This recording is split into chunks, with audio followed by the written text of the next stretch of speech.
I always believed being the stable daughter earned me a safety net, but I was wrong when the specialist told me I needed urgent surgery. The terror wasn't the procedure, it was the $10,000 deposit I couldn't pay.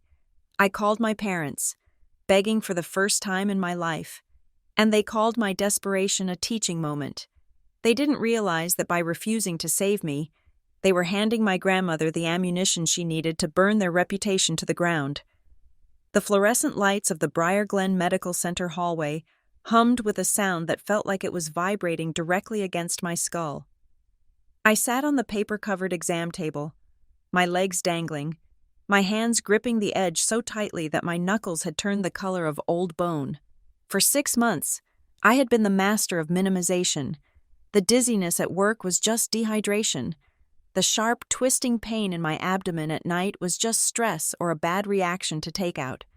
I was Alice Watson, the project manager, the reliable one, the daughter who never caused a scene.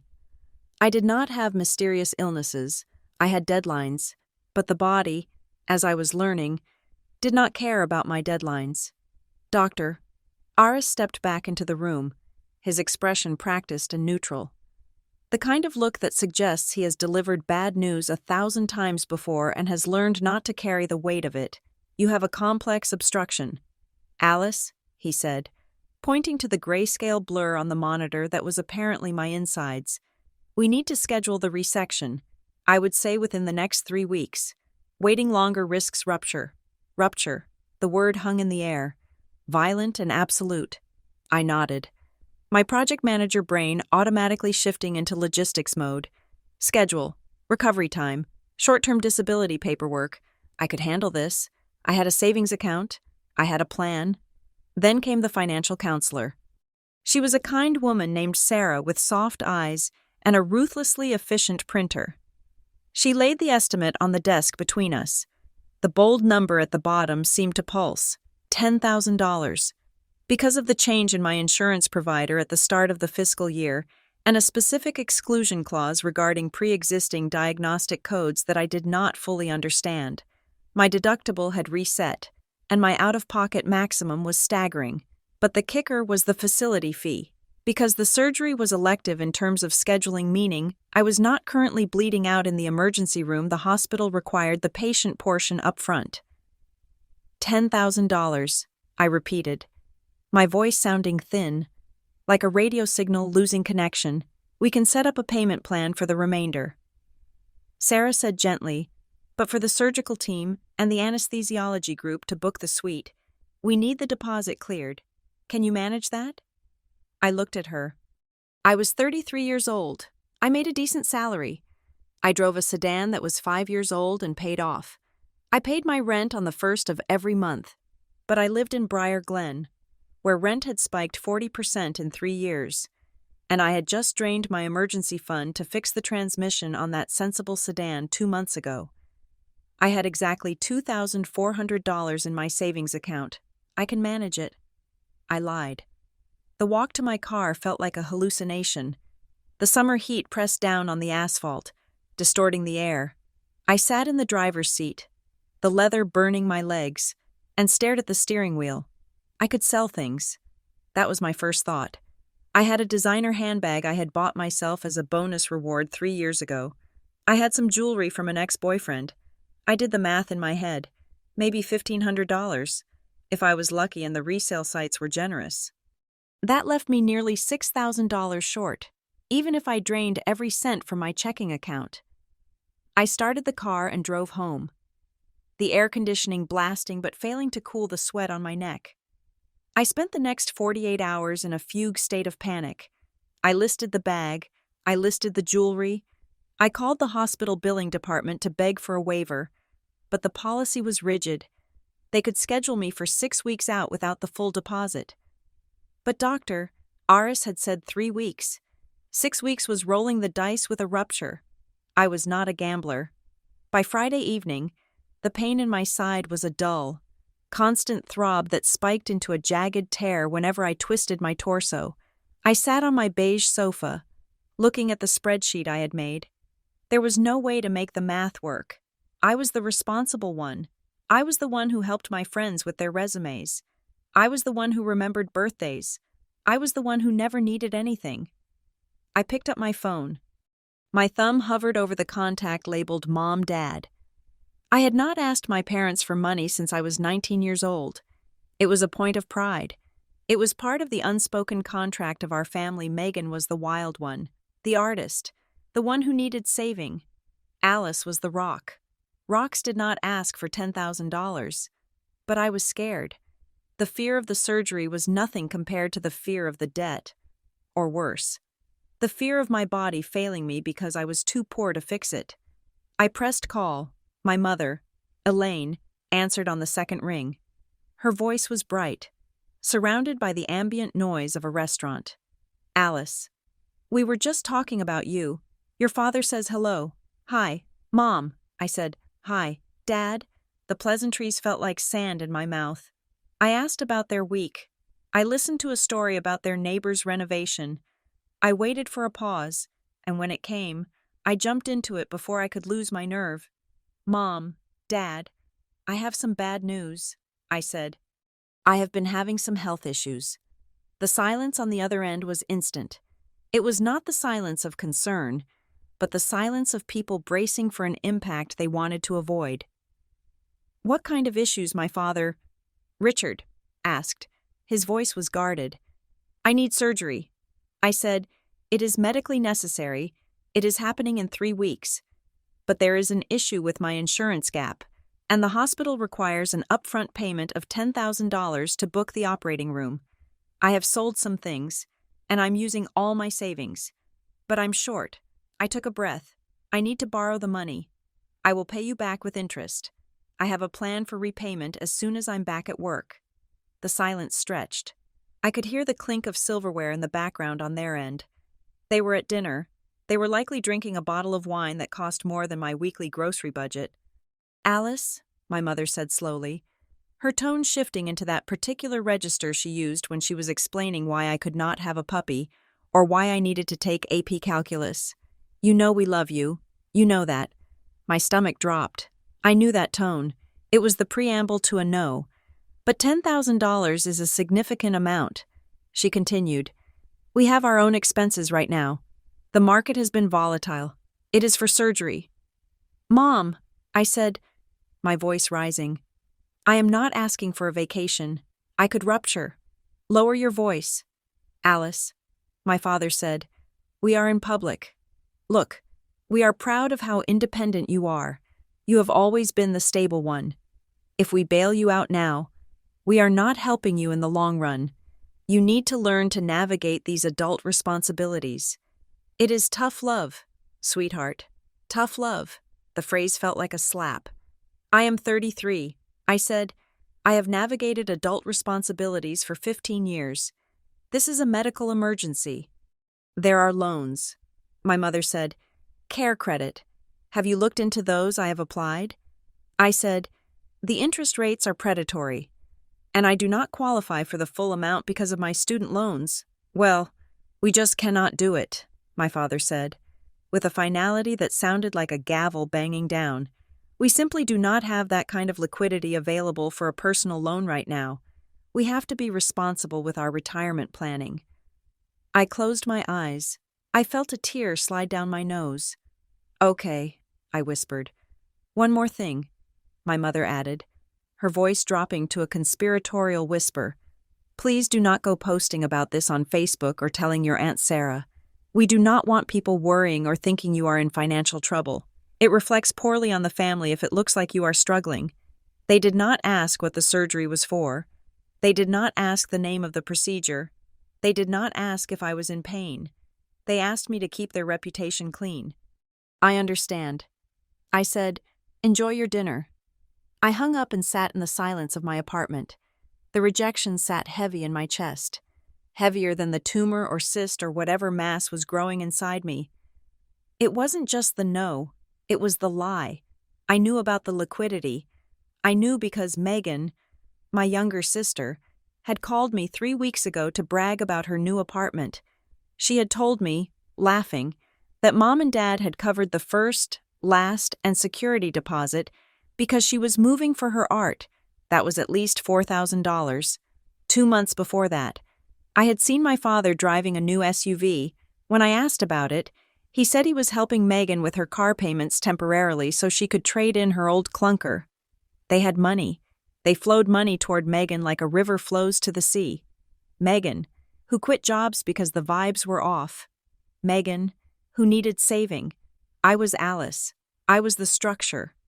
You do not shore up the foundation. You assume it will hold the house up forever. Monday morning came, and I dragged myself to the office. The pain was sharper now. I sat at my desk, staring at spreadsheets that blurred into gray blocks. I felt a wave of nausea roll over me and had to put my head down on the cool laminate of the desk. Alice, I jerked up. My manager, David, was standing in the doorway. He looked concerned. You have been missing some details lately. He said gently, the quarterly projections had 3 errors. That is not like you. Is everything okay? I forced a smile. I am fine. David, just a little under the weather. I will fix the projections immediately. Maybe you should take some time, he suggested. I couldn't. If I took time off before the surgery, I would eat into my paid leave. If I went on short-term disability too early, my paycheck would drop to 60%, and I wouldn't be able to make rent, let alone save for the surgery I couldn't afford. And there was the promotion. The senior project lead role was opening in 2 months. If I looked weak, if I looked unreliable, it would go to Kevin in logistics. I am good. I said, I promise. I worked until 7 that night to make up for the errors. When I finally walked to my car, my legs were trembling so hard I had to lean against the door frame. I called Tara. Tara had been my best friend since college. She was the only person who knew the full scope of the diagnosis. They said no. I told her what Tara screamed into the phone. I had to pull the device away from my ear. Alice, they are your parents. Did you tell them it was surgery? Yes. They gave me a speech about tough love and adult responsibility. That is insane. Tara said, Alice, you have to tell June. I stiffened. No, I can't tell Grandma. Why not? She is the only person in that family with a heart and a bank account. She is 82, I said. Mom says she is getting frail. She says June gets confused easily and we shouldn't burden her. If I go to her with this, and she gets upset or stressed out, Mom will never forgive me. They handle all her affairs. I can't go around them. Alice, Tara said, her voice dropping to a serious, low register. Your parents are lying to you. June is sharp as a tack. I saw her at the mesmerizing Christmas party last year. She remembered the name of my dog and asked me about my thesis. You are protecting them, not her. I don't know. Tara, just think about it, she said. Please, you are going to end up in the ER if you keep pushing this. I hung up and drove toward my apartment. My phone buzzed in the cup holder. It was a notification from the family group chat. The chat included me, Megan, Mom, and Dad. I glanced at the screen at a red light. Mom. Hey family. Great news, Megan has a last-minute opportunity to go to a specialized art retreat in Santa Fe next week. It is such a great networking chance for her career. We are so happy to act as patrons for our talented girl and cover the fees and travel. Go get them. Megan. I stared at the screen. The light turned green. A car behind me honked. I did not move. The text had been sent 7 minutes ago, 2 days ago. They did not have the liquidity to save my health. Today, they had the funds to send Megan to a painting retreat in Santa Fe. It wasn't that they couldn't help me. It was that they didn't want to. The realization hit me harder than the diagnosis. I wasn't just the stable one. I was the invisible one. My stability made me convenient. My needs made me a nuisance. They were willing to watch me suffer to teach me a lesson I didn't need, while funding Megan's whims to keep her happy and dependent. I made a U-turn. I was not going home. I drove toward the edge of town, toward the rolling hills where the Whispering Pines senior community sat. My hands were shaking on the wheel. Not from the pain this time, but from a cold, quiet rage.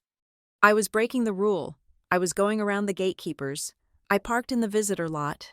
It was dusk, and the sky was a bruised purple. I walked to Unit 4B. I hesitated at the door. I could hear the faint sound of a television inside. If I did this, there was no going back. If I exposed the crack in the family foundation, the whole house might come down. I pressed the doorbell. After a moment, the door opened. June Holloway stood there. She was smaller than I remembered, her white hair cut in a chic bob, wearing a cardigan over a floral blouse. Her eyes, blue and piercing, widened when she saw me. "Alice," she said, "honey, you look terrible. Come inside." She did not seem confused. She did not seem frail. She ushered me into her living room, which smelled of lavender and old paper. She made me sit in her recliner and brought me a glass of water without asking. "Tell me," she said, and I did. I didn't mean to tell her everything, but once the seal was broken, it all poured out. The diagnosis, the pain, the $10,000, the meeting with Sarah, the sale of my handbag, the call to Mom and Dad, the refusal, the text about Santa Fe. I sat there, crying quietly, wiping my face with a paper napkin. I waited for her to tell me I had misunderstood them. I waited for her to defend her daughter. June sat opposite me on the sofa, her hands folded in her lap. She had not interrupted me once. She did not look shocked. She looked resigned. She stood up and walked over to her desk. She picked up a notepad and a pen. She wrote something down, then turned back to me. "I want to be clear. Alice," she said.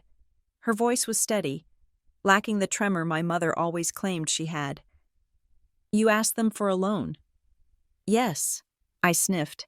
"And you told them it was medical." "Yes."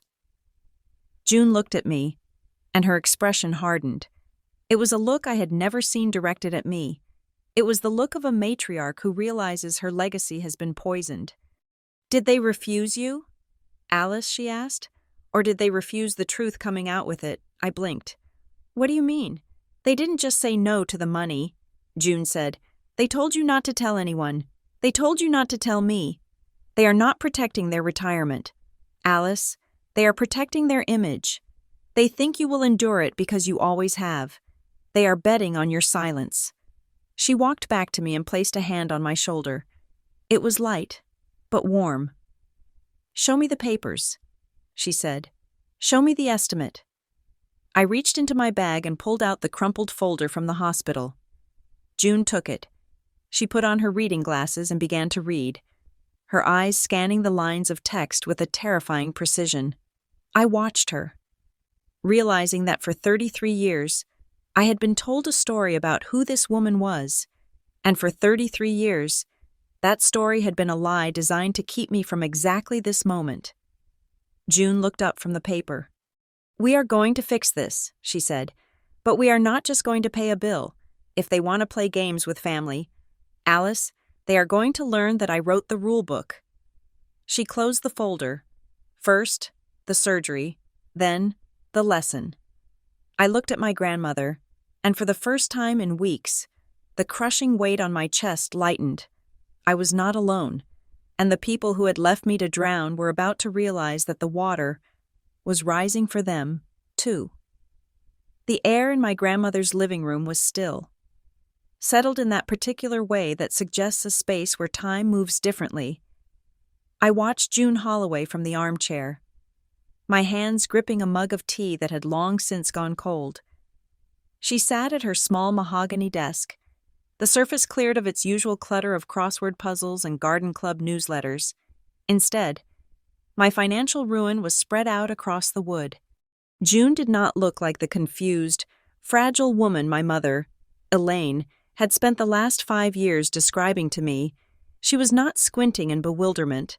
She was wearing a pair of reading glasses perched on the end of her nose, and she was holding a yellow highlighter. Every few minutes, she would stop reading, uncap the marker with a sharp click, and draw a precise line through a sentence on my insurance denial letter or the hospital estimate. The silence stretched for 20 minutes. The only sound was the scratching of her pen on a legal pad and the ticking of the grandfather clock in the hall. Finally, she capped the highlighter and turned her chair to face me. You have excellent credit. Alice, she said. I blinked, surprised by the opening. I did, or I used to, before this week. 780, I said, and you have been employed steadily since you were 22. She continued, looking at her notes. You have never asked me for money, not for college books. Not for a car, not for rent. No, Grandma. I said, I wanted to make it on my own. June took off her glasses and set them on the desk. She looked at me with an expression that was halfway between pity and a simmering anger that I couldn't quite place. That is not what they tell me. She said softly. My stomach tightened. Who your parents? She said. Elaine and Richard. Do you know what your mother told me last Christmas when I asked why you didn't come by for New Year's? I shook my head. I had been working overtime to cover a project deadline so I could afford to fix my car. She told me you were skiing in Aspen, June said. She said you were doing so well, making so much money as a big-shot manager, that you had outgrown family holidays. She said you were too proud to visit a dusty old house like this. My mouth fell open. I have never been skiing in my life. I was working. Grandma, I sent a card. I never got a card, June said. She picked up another piece of paper.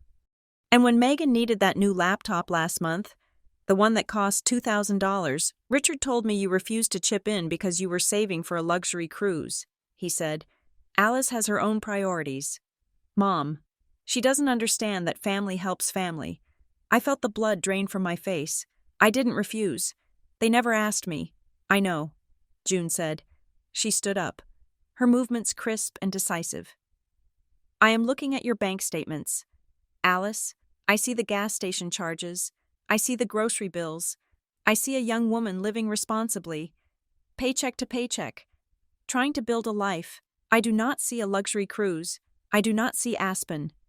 She walked over to me and took the cold tea from my hands, setting it on a coaster. They have created a character. Alice, they built a version of you that justifies their neglect. If you are the rich, cold, selfish daughter, then they do not have to feel guilty about giving everything to Megan. It makes them the heroes who support the struggling artist, and you the villain who judges them for it. I slumped back in the chair. It made sense. In a twisted, sick way, it made perfect sense. If I was doing great, they didn't have to help me. If I was aloof, they didn't have to include me. So they really believe it, I asked, that I am fine. June's eyes hardened. They know you are not fine. Alice, they know you need surgery, and they know you came to them. If they believed their own lie, they would be shocked that their rich daughter needed money. But they weren't shocked, were they? They were defensive. She went back to her desk and opened a drawer, pulling out a checkbook. I am writing a check for $10,000. She said, no. I said immediately, the reflex deep and automatic. Grandma, I can't. That is too much. I will figure something else out. I will sell the car. Alice, stop, she commanded. The voice was not loud, but it had a steel core that snapped my mouth shut. You are not taking anything, she said. This is what family is for. This is what money is for. I have been saving for 30 years for a rainy day. Well, it is raining. She wrote the date with a steady hand. However, she said, pausing before she signed her name, we are not doing this the way we usually do things in this family. We are not going to sweep this under the rug and pretend it is a gift from the tooth fairy. She tore the check out, but she didn't hand it to me. She laid it on the desk. I am going to pay the hospital directly, she said, and tomorrow morning, you and I are going to the Briar Glen Family Resource Center. I have an appointment with a legal aid attorney named Mr. Henderson. I frowned, the pain in my side giving a sharp throb as I shifted. A lawyer. Why is this a loan? Do I need to sign a promissory note? June looked at me, and her expression softened, but the sadness in her eyes was profound. No, sweetheart, you don't need to sign a note, but I need to put everything in writing. I need to make sure that what I do for you cannot be twisted by anyone else, and I need to ask Mr. Henderson some questions about my own accounts. She handed me the check then. It felt heavy in my hand, like a weapon I didn't know how to use. "Go home," she said. "Sleep. We have work to do." I left June's apartment feeling a strange mix of relief and dread. I had the money. The check was tucked into my purse, a lifeline made of paper. But the way June had looked at me like she was seeing a ghost, or perhaps seeing the absence of one, unsettled me. The next morning, I went to the hospital before work to deposit the check. The billing office was efficient. They took the check, verified the funds, and within 20 minutes, my surgery was confirmed for the original date. "You are all set." "Ms. Watson," the receptionist said, handing me a folder with my pre-op instructions. "We will see you on the 15th. I walked out to the parking lot, feeling lighter. I could breathe. I wasn't going to rupture. I wasn't going to die of a preventable complication because I was poor. But the relief was short-lived. My phone buzzed. It was my mother. "Can we stop by Dad? And I are in the neighborhood." It wasn't a question. It was a notification. I was at work. So I texted back, "At office. Home by 6. We will see you then." I spent the rest of the day in a fog. I met June and the lawyer, Mr. Henderson, on my lunch break. He was a young man with kind eyes and a cheap suit. June did most of the talking. She handed him a stack of documents, bank statements. I realized and asked him to review them for irregularities regarding authorization.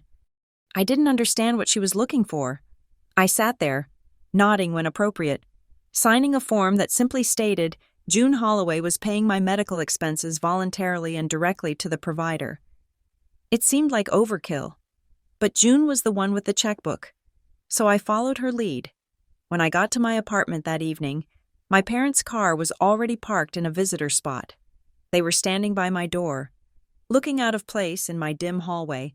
My mother was wearing a trench coat, belted tightly, and my father was checking his watch. "Alice," my mother said as I approached, "you look tired." "I am tired." "Mom," I said, unlocking the door, "I have a medical condition. Remember, we need to talk," my father said, ushering himself in as soon as the door was open. They didn't sit down. They stood in the middle of my small living room, making the space feel claustrophobic. "We heard you went to see your grandmother," my mother said. Her voice was tight, high-pitched. I put my keys in the bowl. "Yes, I did." "Alice, we specifically asked you not to do that," she said. She sounded wounded. "June is fragile. She gets confused. You know how she is with money. She worries. We didn't want to upset her. She seemed fine to me," I said, leaning against the kitchen counter for support. The pain in my side was flaring up again, a dull roar that made it hard to focus. She seemed very clear. "That is the dementia," my father said knowingly. "They have good days and bad days. You caught her on a good day, but tomorrow she will probably forget she even spoke to you. She might think you stole from her." I stared at him. "She wrote a check to the hospital." "Dad?" "Directly. She didn't forget." My mother gasped. She put a hand to her chest. "You took money from her, Alice. How could you? She is on a fixed income. She has savings." I said, "She told me. And she wanted to help. Unlike you." "That is not fair," my father snapped. "We told you. It is about teaching you responsibility. Running to Grandma the second things get hard is the opposite of responsibility. It is manipulation." He took a step toward me. "Did you tell her we said no?" "Yes." I said. My mother closed her eyes and let out a long, shaky breath. "Oh, Alice, you shouldn't have done that. Now she is going to think we are monsters. She doesn't understand our finances. She doesn't understand the market. She is going to talk." She looked at me, her eyes wide and panic-stricken. "Who else did she tell? Did she call Aunt Linda? Did she talk to the neighbors?"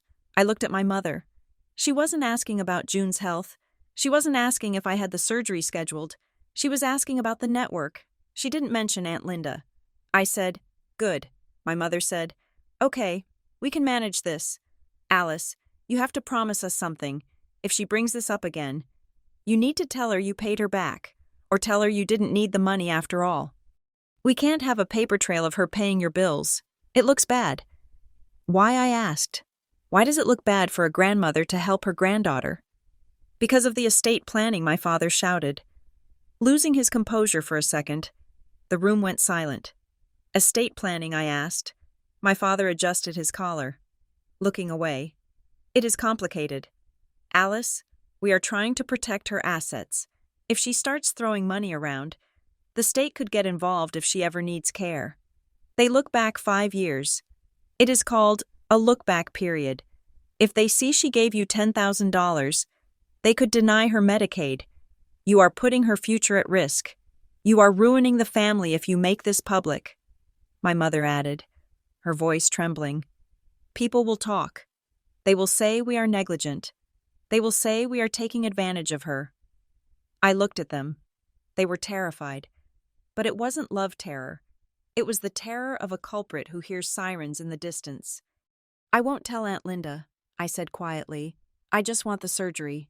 Good, my father said. He looked relieved. He reached out and patted my shoulder. An awkward, heavy gesture. We are just looking out for everyone. You understand. They left 5 minutes later. They didn't ask when the surgery was. They didn't ask if I needed a ride to the hospital. I locked the door and slid down to the floor, pulling my knees to my chest. The pain was bad. But the confusion was worse. Estate planning, Medicaid look-back periods. June was not poor. She lived in a private community. She had savings.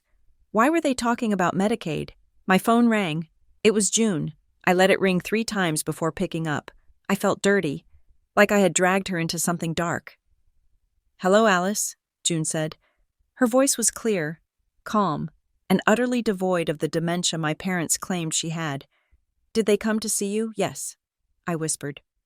And did they tell you I was fragile? Did they tell you I would forget? Did they mention the estate? I closed my eyes. Yes, to all of it. June let out a short sound. It wasn't a laugh. It was a scoff. I thought so. She said, Alice, I need you to listen to me very carefully. I am going to pay for your surgery. That is done, but I have a condition for the rest of our relationship. Anything. I said, you have to stop covering for them. She said, you have to stop nodding when they tell you lies. And you have to allow me to address this family honestly. No more secrets. No more protecting their reputation at the expense of your reality. I can do that. I said, good, she said, because Mr. Henderson and I found something interesting this afternoon. I held my breath. What did you find? June paused. I could hear the rustle of papers on her end. I went through my bank transfers for the last 3 years. She said, I found 24 separate transfers to your father's account. 24, yes. They were labeled in my checkbook register. Medical help for Alice. Car repair for Alice. Dental work for Alice. The room spun. What I choked out. There was a transfer last November for $1,500. June said, reading from a list. Richard told me you had a root canal and your insurance wouldn't cover it. He said you were crying in pain. I wrote him the check that day. I touched my cheek. I have never had a root canal. And last summer, she continued, $2,000. He said your apartment had a mold issue and you needed to stay in a hotel while it was remediated. He said you were too embarrassed to ask me yourself. I stared at the wall. Last summer, I stayed in my apartment every single day. I had a staycation because I couldn't afford to travel. They took the money. Alice, June said. Her voice was shaking now, not with age, but with fury. They came to me, told me you were suffering, told me you were in trouble, and they took my money. They used your name to rob me. I felt bile rise in my throat. They told me I was the stable one. I whispered, they told me I was the one who never needed anything, and they told me you were a constant crisis. June said, that is why they didn't want us talking. That is why they kept us apart. If we compared notes, the scheme would fall apart. I thought about the new SUV. I thought about Megan's apartment deposit. I thought about the Santa Fe retreat. It wasn't their money.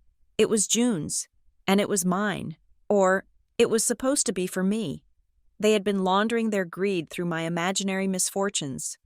Alice, June said, I am here.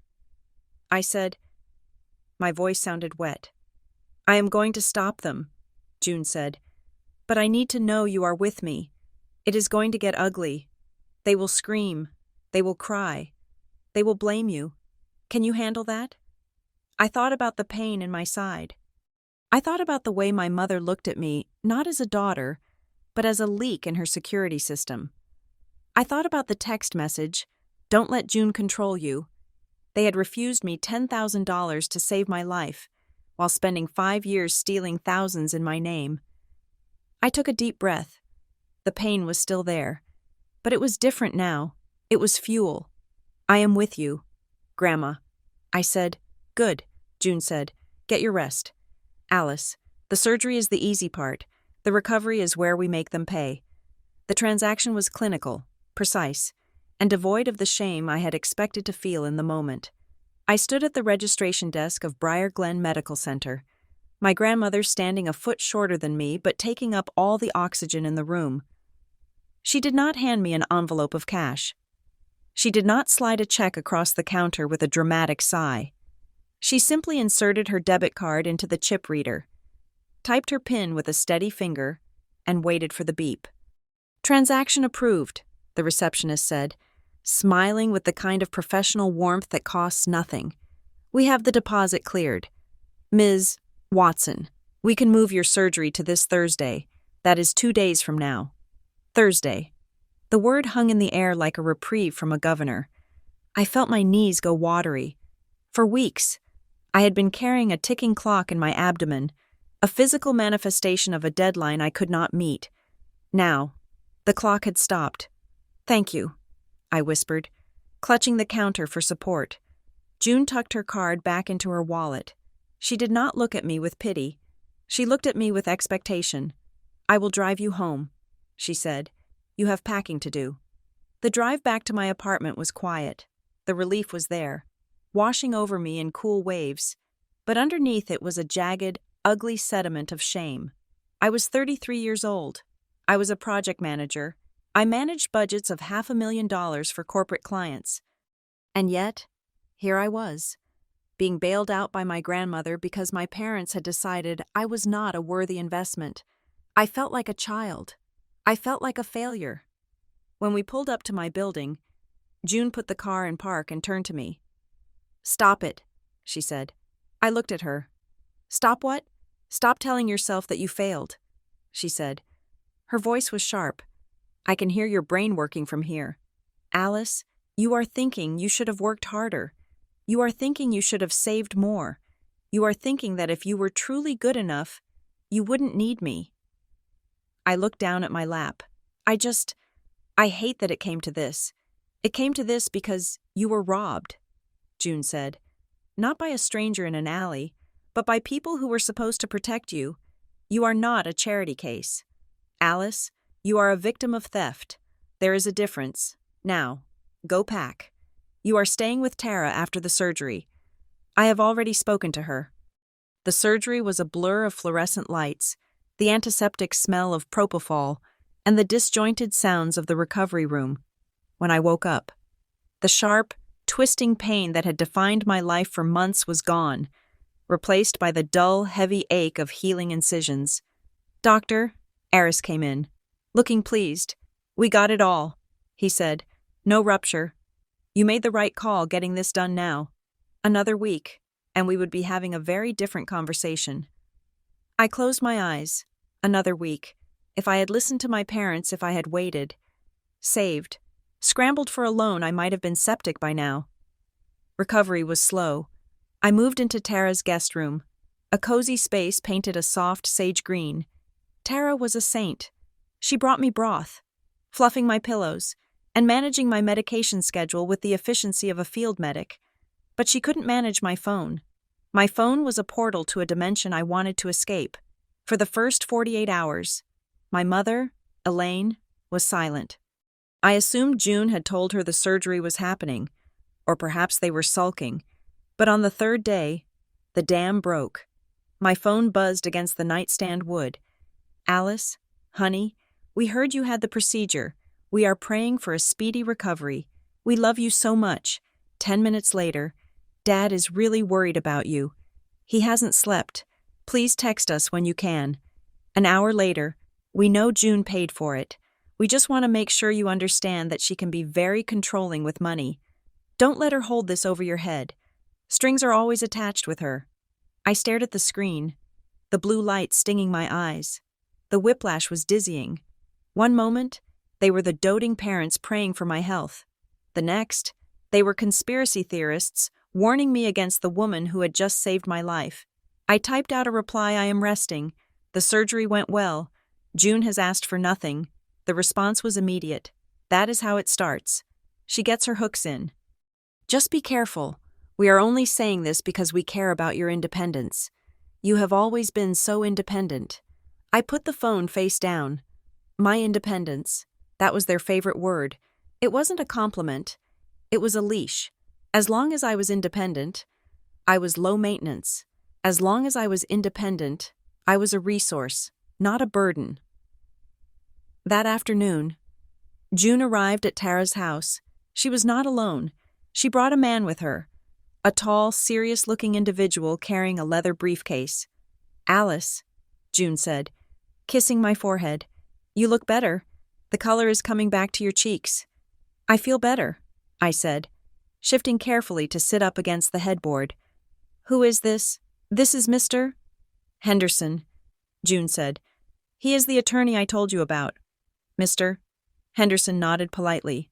"Miss Watson, I hope you are recovering well." "Why is a lawyer here?" I asked, a spike of anxiety piercing through my painkillers. "Is something wrong?" "No," June said, pulling a chair close to the bed. "But we need to discuss the strategy." "Strategy?" I asked. "For what revenge?" June shook her head. Her face was calm, but her eyes held a hardness I was beginning to recognize. Not revenge. "Alice, revenge is emotional. Revenge is messy. I am not interested in hurting your parents to make myself feel better. I am interested in accountability. Mr. Henderson opened his briefcase and pulled out a thick stack of files. "Miss Holloway has retained me to conduct a forensic audit of her personal finances over the last 7 years. He explained, "Specifically, we are looking at transfers, gifts, and so-called loans made to your parents. Richard and Elaine Watson." "An audit?" I asked. "Like the IRS, similar principles." "Mr. Henderson said, "But this is internal. Mrs. Holloway wants to formalize her financial boundaries. She is establishing a trust structure for her assets to ensure her future care is paid for and to prevent any unauthorized siphoning of funds." "Siphoning," I repeated. The word sounded criminal. June reached into the file Mr. Henderson was holding and pulled out a manila folder. It was old, the edges soft and worn. She placed it on the duvet cover over my legs. "Open it," she said. I opened the folder. Inside was a chaotic history of my family's finances, told in the language of desperation. There were handwritten letters from my mother on stationery I recognized from my childhood. There were canceled checks. There were printouts of emails. I picked up a letter dated 5 years ago. "Mom, please, we just need $5,000 for the roof. Richard is so stressed he is getting chest pains. We will pay you back as soon as his bonus clears in January. You know we wouldn't ask if it wasn't an emergency." I picked up another. Dated 3 years ago. "Mom, the boiler blew. It is freezing in the house. Megan is shivering. We need $3,000. It is just a loan. I promise." I looked at June. "They fixed the roof 5 years ago. I remember Dad doing it himself with a patch kit from the hardware store. He bragged about saving money." June nodded. "He did patch it himself. They took the $5,000 and the boiler. They never replaced it. They just bought space heaters." I shuffled through the papers. There were dozens of them. Checks for medical bills I never knew about. Checks for car repairs. Checks for legal fees for a dispute with a neighbor. "They have borrowed over $60,000 from me in the last 7 years, June said quietly. "And do you know how much they have repaid?" I shook my head, dreading the answer. "Zero," she said. "Not 1 cent. Every time I asked, there was a new crisis, a new reason why the money was tight, a new guilt trip about how I didn't support them enough. I felt sick. $60,000. That was a down payment on a house. That was a retirement fund. Why, I asked, my voice cracking. Why did you keep giving it to them? June looked away, staring out the window at Tara's garden. Because I wanted peace, she said. Her voice was small, stripped of its usual authority. Years ago, Alice, when your father and I had a falling out, this was before you were born, he cut me off. For 2 years. I didn't see Elaine. I didn't know if she was okay. It broke my heart.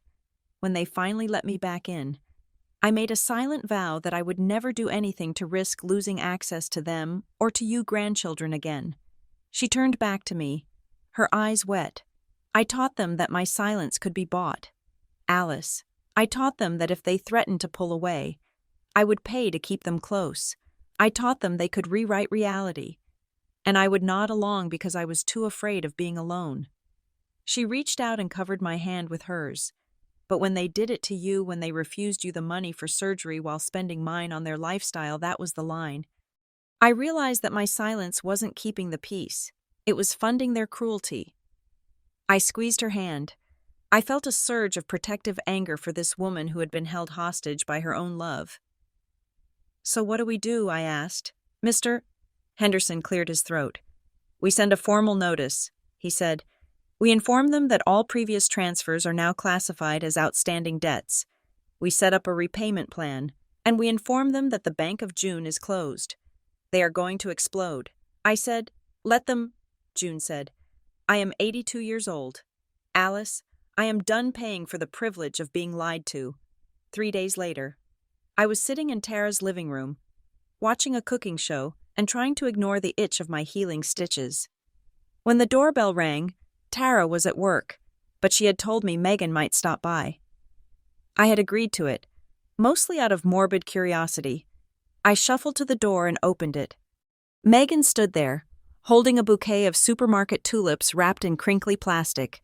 She looked immaculate, as always. Her hair was blown out.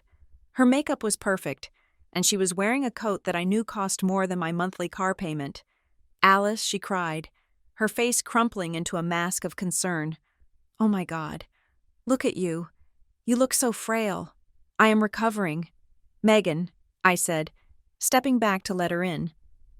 I am not dying, she bustled in, putting the flowers on the table without asking for a vase. She hugged me carefully, smelling of expensive vanilla perfume. Mom and Dad are a wreck, she said, pulling back to look at me. They are so worried. Mom has had a migraine for 3 days. Her blood pressure is through the roof. I walked slowly to the sofa and sat down. Mom's blood pressure is not my fault, I said. Megan sighed, sitting on the edge of the coffee chair. She looked at me with big, sad eyes. I know, Alice, I know. But you know how they are. They feel like you have cut them out. They feel like June has turned you against them. June paid for my surgery. Megan, I said bluntly, Mom and Dad didn't. That turned me against them. Megan bit her lip.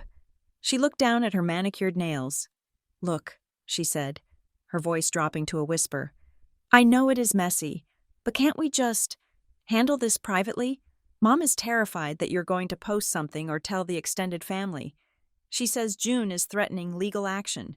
It is tearing the family apart. Alice, I looked at my sister. I looked at the way she sat there, pleading for the comfort of our parents, completely bypassing the fact that I had just had an organ resected. Megan, I said, why are you here to see you? She said, looking hurt. Because I care about you. I took a deep breath. Did you know? I asked. Megan froze. Did I know what? Did you know they refused the $10,000 I asked? When you were planning your trip to Santa Fe? When you were getting the security deposit for your apartment? Did you know I had asked them for money to save my life? And they said no. The room went silent. The clock on the wall ticked loudly. Megan's eyes darted to the left, then back to me. I knew you were sick, she stammered. But they told me you had it handled. They said you didn't want help. They said you were being stubborn. I stared at her. I saw the hesitation. I saw the flicker of calculation. You knew, I said softly. Alice, it is not that simple, she burst out. You know how Dad gets about money. He was stressing about the market. I couldn't make them give it to you. No, I said, but you could have offered to give back the money they gave you. You could have told me. Megan stood up, her face flushing pink. I have my own expenses. Alice, I am an artist. I don't have a corporate salary like you. You are the strong one. You always figure it out. Everyone knows that. There it was, the script. I was the strong one, so I was expendable. I was the one who figured it out, so I didn't deserve help. Please leave, I said. Megan looked shocked. Alice, don't be like this. Get out. Megan. She grabbed her purse and stormed out. The door slammed shut, vibrating the walls. I waited 10 seconds. Then I stood up, wincing, and walked to the window. I pulled the curtain back just an inch. Megan was standing in the driveway. She wasn't crying. She was typing furiously on her phone. I watched as she held the phone up to her ear. She was pacing. I picked up my own phone. I opened the Find My Friends app. We had all shared locations years ago for Tsty. Megan was still in the driveway. A text popped up on my screen from Elaine.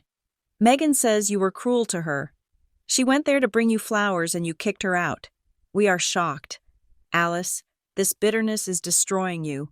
She hadn't even left the driveway before reporting back. It wasn't a visit. It was a reconnaissance mission. She was checking the enemy lines. I felt a grief so profound it almost buckled my knees. I had lost my parents weeks ago. But I realized in that moment I had lost my sister a long time ago. She was a hostage who had fallen in love with her captors. I let the curtain fall. The next day, June called me. It is set, she said. What is set? I asked. The meeting, she said. I booked a private study room at the Briar Glen Community Library for Saturday morning at 10 o'clock. Neutral ground. Public enough that they won't scream. Private enough that we can talk. You invited them, I did. June said. I told them we need to have a conversation about health and boundaries. I told them if they want to avoid a legal summons, they need to attend. Are they coming? They are coming, June said. They think they can talk me down. They think they can charm me or bully me like they always have. I felt a knot of fear in my stomach. Do I have to go? I asked. June paused. You don't have to do anything. Alice, I can do this for you, but what? But if you don't look them in the eye and say your piece, June said gently, you might spend the rest of your life wondering if you were actually the strong one, or if you were just the silent one. I looked at my reflection in the mirror across the room. I looked pale. I looked tired. I was wearing sweatpants and a compression binder around my waist. I am coming, I said. Saturday morning was gray and drizzling. Tara drove me to the library. She offered to come in, but I told her to wait in the car. This was a family matter. I walked into the library, the smell of old paper and carpet cleaner hitting me instantly. I navigated the quiet rows of books until I found Study Room B. Through the glass wall, I saw them. My mother was wearing her best pearl necklace, looking like the aggrieved matriarch of a soap opera dynasty. My father was wearing a blazer, his arms crossed, his face thunderous. Megan was there, too. Sitting slightly behind them, looking at her phone, and at the head of the table sat June. She had her files spread out in front of her. She looked small, but she looked immovable. I took a breath. My incision pulled tight against my skin. I pushed the door open. The air in the room changed instantly. My mother looked up, her eyes widening. Alice, she said, half rising, you shouldn't be out of bed. I walked to the empty chair next to June and sat down slowly. I didn't look at my mother. I looked at the spreadsheet on the table. I am fine, Mom, I said. I am recovering. No thanks to you. Richard slammed his hand on the table. That is enough, he hissed. We came here because your grandmother threatened us. We are not here to be insulted by our daughter who doesn't understand the first thing about family loyalty. I looked up at him. For the first time in my life, I didn't see my father, the authority figure. I saw a man who was terrified that the ATM was about to be unplugged. I understand loyalty perfectly. Dad, I said, that is why we are here. June placed her hand on mine. "Shall we begin?" she asked. The room went silent. The war had started. The fluorescent lights of study room B hummed with a low, electric tension that felt incompatible with the hush of the library outside. We were seated around a rectangular laminate table, the kind used for tutoring sessions and community board meetings. My mother, Elaine, sat with her purse clutched in her lap, her knuckles white. My father, Richard, leaned back in his chair, his arms crossed over his chest, projecting a boardroom arrogance that didn't quite reach his eyes. Megan sat between them, shrinking into her designer coat, tapping her phone screen with nervous, rhythmic fingers. June sat at the head of the table. She had not opened the meeting with an attack. She had opened it with a silence that forced everyone else to squirm. "Thank you for coming," June said finally. Her voice was soft, lacking the tremors of age my parents liked to exaggerate.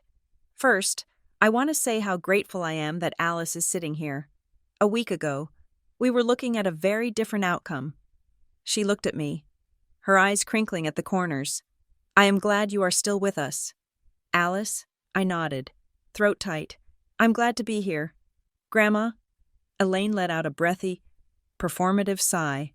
"Well, of course we are glad." "Mother?" "We have been praying nonstop.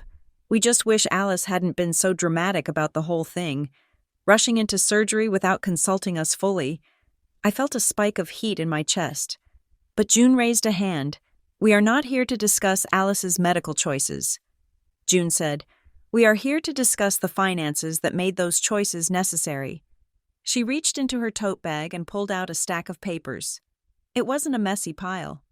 It was a bound document, clear plastic covers on the front and back. She slid one copy toward my parents. She slid another toward Megan. She kept one for herself. "I have spent the last week with Mr. Henderson, reviewing my accounts," June said. Richard scoffed. He didn't pick up the document. "Mr. Henderson is a legal aid attorney. June, he handles evictions and parking tickets. If you wanted a real audit, you should have used our accountant. This is amateur hour." June ignored him. She opened her copy to the first page. "This is a record of every transfer I have made to the two of you over the last 7 years," she said. "I have categorized them by the reason you gave me at the time of the request." Elaine peered at the paper, squinting. "What is this, a spreadsheet?" "Mother?" "Really, this is insulting. Page 3, June said. "November of 2 years ago, $4,000. Reason listed emergency dental surgery for Alice." I looked up sharply. June continued, her voice steady. "April of last year, $2,500. Reason listed, Alice's car transmission failed and she can't get to work." She turned the page. January of this year, $1,800. Reason listed, Alice needs a deposit for a new apartment because her rent was raised. June looked up over her reading glasses. "Alice," she said, "did you have dental surgery 2 years ago?" "No." I said. My voice was raspy. "Did your transmission fail last April?" "No." "Did you move apartments in January?" "I have lived in the same unit for 4 years." I said. The room went deadly silent. Elaine's face turned a mottled red. She waved her hand dismissively. "You are taking this all too literally. Mother, those were just categories. We use the money for family expenses. We help the girls. We help with the house. It all goes into the same pot. You know how expensive it is to maintain our lifestyle. We don't keep itemized receipts for every single gallon of milk." "It is not milk, Elaine," June said. "It is fraud. How dare you?" Elaine shrieked. The sound was so loud that a librarian outside knocked on the glass wall. Frowning, Elaine lowered her voice to a furious hiss. "How dare you use that word? We are your daughter and son-in-law. We take care of you. We manage your affairs. And you accuse us of fraud because we moved some money around to keep the family afloat. We are here because you refused to give Alice $10,000 for a life-saving surgery." June said, "You told her you didn't have the liquidity. Yet 3 days prior, I transferred $5,000 to you because Richard said the water heater had burst." Richard sat forward, planting his elbows on the table. Now listen here. June, you are confused. You are letting Alice and this two-bit lawyer manipulate you. You don't understand how our finances work. That money was reimbursement for things we have already paid for. We are constantly out of pocket for things. For what June asked, name one thing you have paid for on my behalf in the last year. Richard opened his mouth, then closed it. He looked at Elaine. Groceries, Elaine said. We bring you groceries.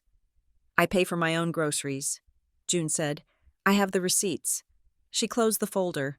I am not asking for the money back today, June said. I am asking for the truth.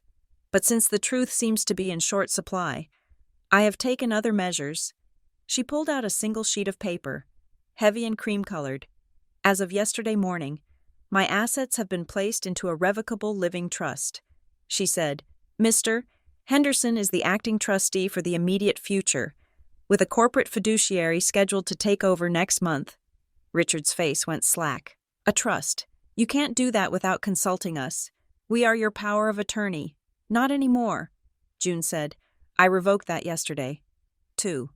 The silence this time was different. It wasn't the silence of embarrassment. It was the silence of panic. The terms of the trust are simple, June said. I have a monthly stipend for my living expenses. Any request for funds above $500 requires a written invoice submitted to the trustee. If you have an emergency, you will submit a bill to the bank. If the bank approves it, they will pay the vendor directly. No cash will ever be transferred to your personal accounts again. You are treating us like children. Richard spat. He was shaking. This is humiliating. After everything we have done for you, what have you done? Richard June asked. Besides lie to me.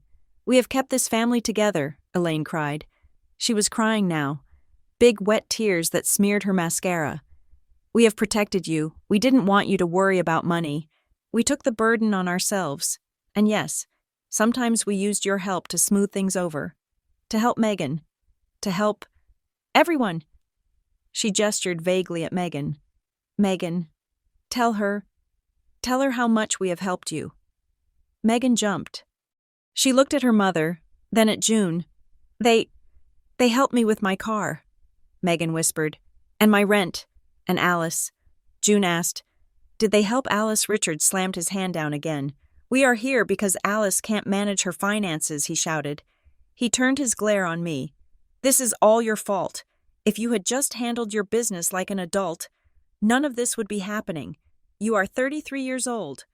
Alice, you should have $10,000. The fact that you don't is a failure of your own making. You are irresponsible. You spend money on God knows what.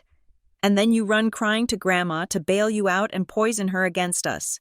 I felt the familiar shame rise up, the old reflex to apologize, to agree, to promise I would do better.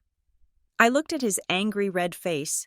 I looked at my mother's weeping, which was already shifting into a glare of accusation. But then I felt the pull of the stitches in my abdomen. I remembered the cold fear in the parking lot. I placed my hands flat on the table. I have a credit score of 780. Dad, I said. Richard blinked. What my credit score? I said, It is 780. I have never missed a rent payment. I have never missed a car payment. I have been employed continuously since the day I graduated college. I have health insurance. I have a 401k. So what? Richard sneered. You still came begging. I came asking for a loan. I said, my voice was shaking. But I didn't stop. I had a medical emergency, a tumor. It wasn't a vacation. It wasn't a new car. It was surgery. And I didn't come begging. I asked my parents, the people who claimed to be the safety net, for help. I looked at Elaine. And you told me it was a teaching moment. Mom, you told me it was tough love. You said you didn't have the liquidity. I didn't, Elaine sobbed. We didn't have it right then, 7 minutes later. I said, 7 minutes after you hung up on me, you sent a text to the group chat. You sent Megan $3,000 for a retreat in Santa Fe. Megan made a small, strangled noise. I turned to look at my sister. You went to Santa Fe. Megan? I asked. Megan looked down at her hands. I didn't go yet. It is next month. But you took the money. She nodded. Did you know I asked her? The same question I had asked at the door. But this time, I asked it in front of them. Megan looked at Richard. Richard stared at her, his eyes warning her to be silent. I didn't know it was surgery, Megan whispered. She looked up at me, and her eyes were wet. They told me you were in debt. They said you had credit card debt, and you were trying to get them to pay it off. They said if they gave you money, you would just run it up again. I looked at my parents. The lie was so specific, so calculated. I don't have credit card debt, I said. I pay my balance every month. Richard rolled his eyes. Oh, who cares about the details? The point is, you were demanding money we didn't want to give. It is our money, Alice. We can spend it how we want. June spoke then. Her voice was like ice, but it wasn't your money. Richard, it was mine. She tapped the spreadsheet. The $3,000 for Santa Fe. I see a transfer here from my account to yours. Dated the day before. The memo says, property tax supplement. You took my money, lied to me about what it was for, and gave it to Megan. All while refusing the granddaughter who actually needed it. She looked at Megan. Megan, did you know that the money for your art retreat came from my property tax fund? Megan shook her head. No. They said Dad got a bonus. June looked back at Elaine and Richard. You have lied to everyone, she said. You lied to me to get the money. You lied to Megan to make yourselves look like generous patrons. And you lied to Alice to make her feel small. She leaned forward. I am not funding this anymore. I am not funding the image of the wealthy, benevolent parents. If you want to be generous, you will do it with your own earnings. If you want to help Megan, you will write the check from your own account. And if you can't afford it, you will have to tell her the truth. Elaine stopped crying. She wiped her face with a tissue, her expression hardening into something cold and unrecognizable. Fine, she said. Keep your money. Mother, if you want to be a miser, be a miser. See who visits you in that nursing home when you are all alone. June didn't flinch. I am not afraid of being alone. Elaine, I am afraid of being used. June turned to me. She looked at me with a softness that made my throat ache. Alice, she said, I asked for this meeting for one reason. I want you to hear it. Hear what I asked. I want them to apologize, June said. She looked at Richard and Elaine. I want you to apologize to your daughter, not for the money, but for making her feel that her life was worth less than your pride. I want you to say, I am sorry we didn't help you when you were sick. The room stretched into a long, agonizing silence. The air handler kicked on overhead. A low rumble. Richard stared at the wall. He wouldn't look at me. Elaine looked at me. Her eyes were dry now. I am not apologizing for raising you to be independent. Alice, she said. I stared at her. Mom, I could have died. But you didn't, she said. And look at you. You figured it out. You went to June. You made it work. We knew you would. We were pushing you to use your resources. You should be thanking us for having faith in your ability to solve problems. My mouth fell open. The mental gymnastics were so fast, so flawless. She had turned her neglect into a strategy of empowerment. So you are taking credit for me surviving, I asked. I am saying we raised you right, Elaine said, lifting her chin. We raised you to be a survivor. Megan needs more help. That is just how she is. You are the strong one. You shouldn't punish us for knowing our own children. I felt a cracking sensation in my chest. It wasn't a heart attack. It was the sound of the last thread of hope snapping. I had come here thinking that maybe, if faced with the raw facts, they would crack. I thought if they saw the spreadsheet, the dates, the lies laid out in black and white, they would feel shame. But they didn't feel shame. They felt justified. I looked at Richard. Dad. Richard stood up. His chair scraped loudly against the floor. This is a betrayal, he said, pointing a finger at June. You bringing a lawyer into this, ambushing us, recording our finances. It is sick. You are a sick old woman. He looked at me. And you? He said, you are dead to me. You want to side with her? You want to humiliate us over a few $1,000s? Fine. Go be with her. See how much she loves you when the money runs out. He buttoned his blazer. Come on. Elaine, we are leaving. Elaine stood up. She grabbed her purse. She looked at Megan. Megan, let's go. Megan sat frozen in her chair. She looked at the spreadsheet in front of her. She looked at me, Elaine said sharply. Now, Megan looked up. Her lip was trembling. I think I'm going to stay. Mom. Elaine's face went slack. What I want to talk to Alice, Megan whispered. Elaine stared at her for a second, then let out a sharp, bitter laugh. Fine. Stay. Join the traitors. Just don't come crying to us when you need rent next month. She turned and walked out. Richard followed her. The heavy door of the study room swung shut, sealing us in the silence they left behind. I sat there, staring at the door. I could see them walking through the library, heads high, marching toward the exit as if they were the ones who had been wronged. I felt a strange sensation. My hands were numb. My face felt cold. Alice June said, I tried to take a breath, but it hitched. They didn't care. I whispered, It wasn't a question. It was a realization that hit me with the force of a physical blow. They didn't care that I was sick. They didn't care that I was in pain. They only cared that I had exposed them. I put my head down on the cool laminate table and sobbed. I cried for the $10,000.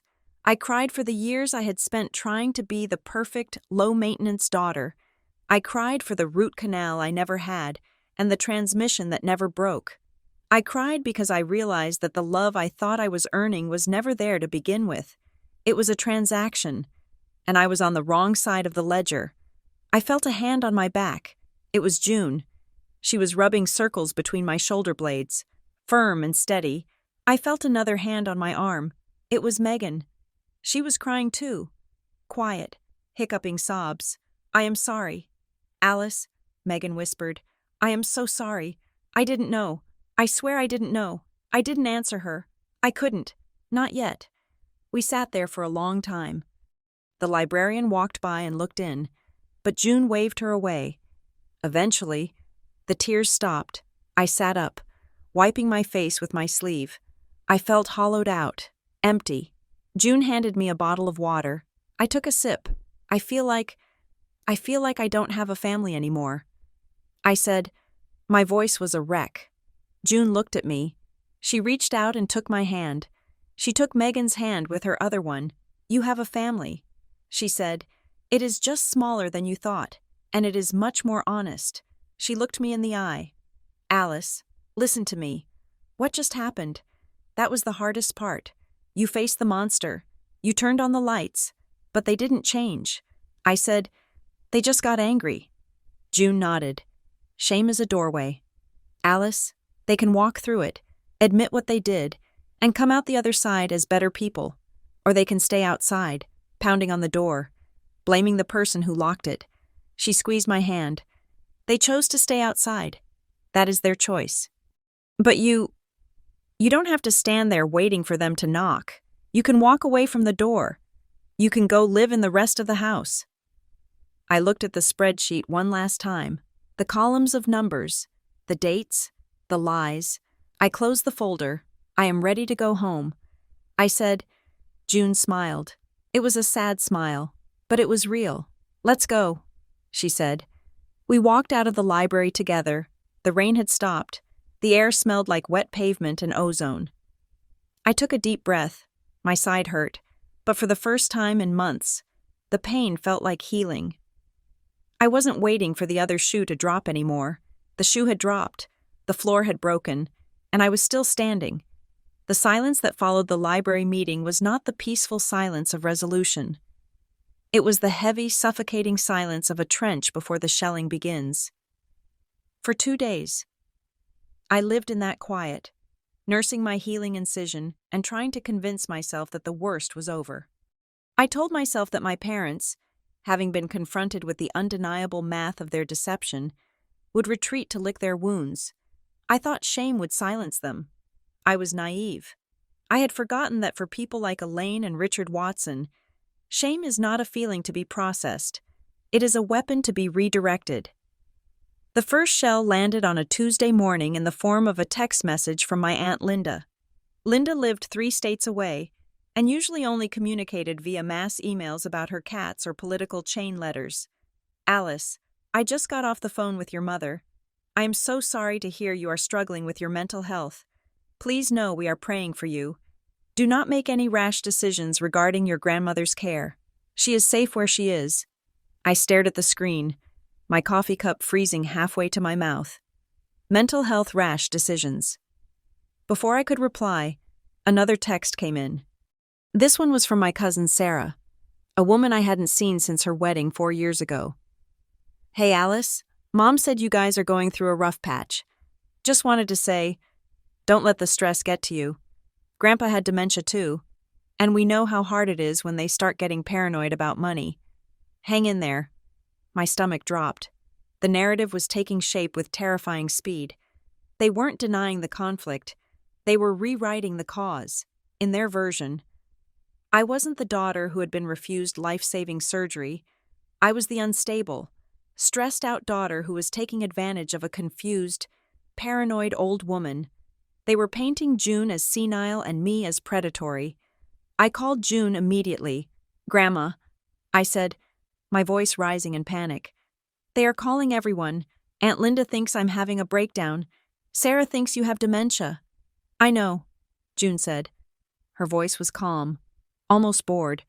Linda called me this morning to ask if I had eaten breakfast. She spoke to me in that slow, loud voice people use for toddlers and the hard of hearing. You have to stop them.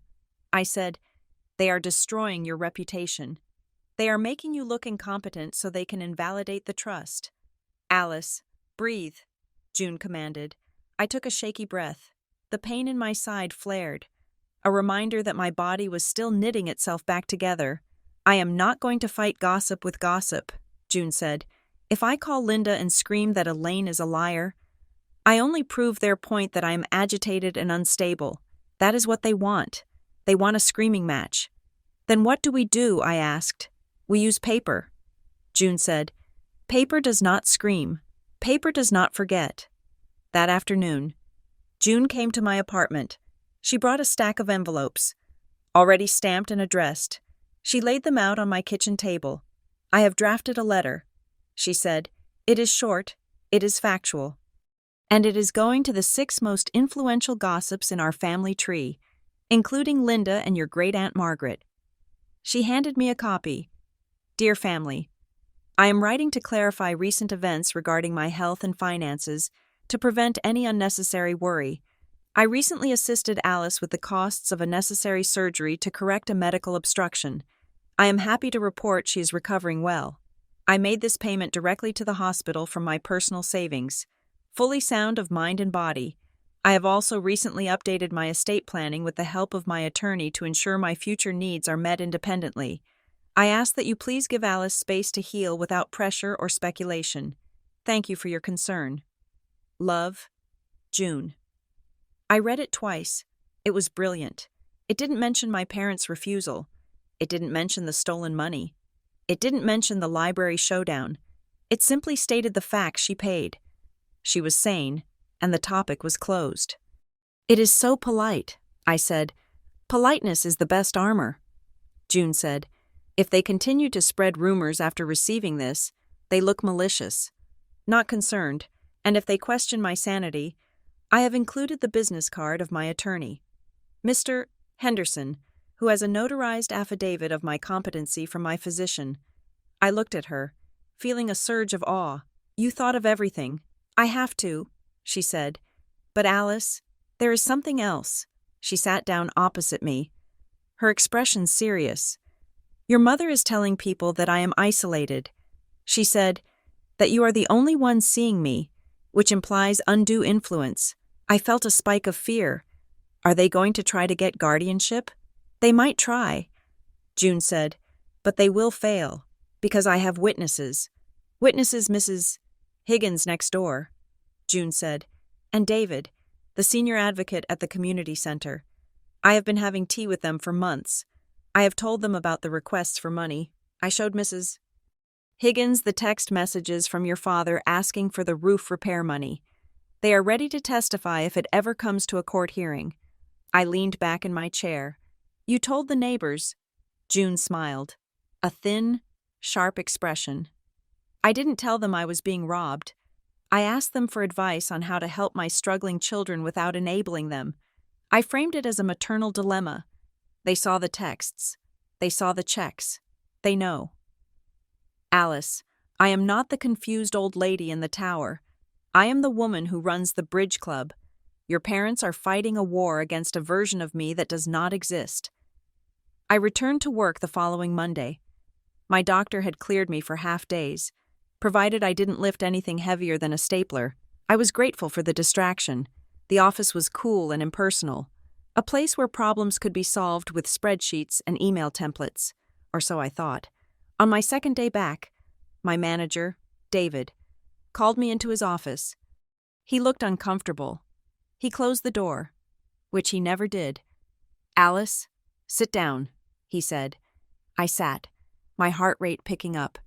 The last time I was here. He was asking about my performance dips. "Is this about the leave?" I asked. "I have the medical clearance forms right here." "No, it is not about the leave," David said. He rubbed the back of his neck. "Look, this is awkward, and I'm only telling you this because I respect you, and I think this is unusual." He paused. "I received a phone call yesterday from a man named Marcus Thorne. Do you know him?" The name sounded vaguely familiar. Marcus Thorne. He was on the board of directors for the regional division. I had met him once at a holiday mixer 3 years ago. "I think so." I said, "He is on the board." "Right," David said. "Well, Marcus called me personally. He said he is an old golfing buddy of your father." "Richard." The air left the room. My hands went cold. David continued, looking at his desk. "Marcus wanted to check in on you. He said your father reached out to him in deep concern. Apparently, the story is that you are going through a severe mental health crisis. Your father told him you had a breakdown, that you were making irrational financial decisions, and that the family is worried you might be volatile in the workplace." I stared at David. The room tilted. They had called my job. They hadn't just gossiped to Aunt Linda. They had reached into the one part of my life that was entirely mine, my career, my source of income, my independence, and they had tried to burn it down. They suggested, David said, his voice dropping, that maybe you weren't ready to return to high-level project management, that perhaps you needed an extended, unpaid leave to get help. Marcus intimated that keeping you on active duty might be a liability. I felt a fury so pure and hot it almost blinded me. This wasn't concern. This was sabotage. They knew that if I lost my job, I would lose my health insurance. I would lose my ability to pay rent. I would be forced to crawl back to them. "David," I said, my voice steady despite the shaking of my hands, "I am not having a breakdown. I had abdominal surgery to remove an obstruction. I was in the hospital for 3 days. My mind is fine. My body is healing." David looked at me. He nodded slowly. "I know. Alice, I saw the medical notes, and frankly, Marcus Thorne sounded like he was reciting a script. But I have to document the call, and I wanted you to know. Thank you for telling me," I said. I walked out of his office and went straight to the bathroom. I locked myself in a stall and dry-heaved into the toilet. I was terrified. Marcus Thorne was a powerful man. If he wanted me gone, David couldn't save me. I pulled out my phone and called Tara. They called my job. I choked out, "They are trying to get me fired." Tara didn't gasp. She didn't ask questions. "Come to my office after work," she said. "We are filing a complaint." "But it is my dad," I said. "No," Tara said firmly. "It is a man who is interfering with your livelihood to punish you for surviving. That is not a dad. That is a threat." That evening, I sat in Tara's living room while she typed on her laptop. Tara worked in HR for a different company, but she knew the language of corporate warfare. "We are drafting a formal statement to your HR department," she explained. "We are going to preemptively disclose that you are currently involved in a domestic dispute regarding family finances and that your relatives may attempt to contact the company to malign your character. We are going to attach the letter June sent to the family as proof of the conflict's nature."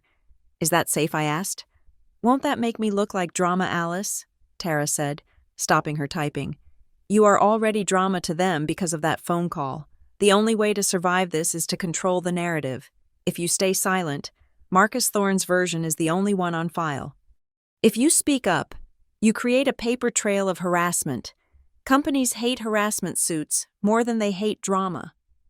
She was right. I signed the statement. I attached June's letter.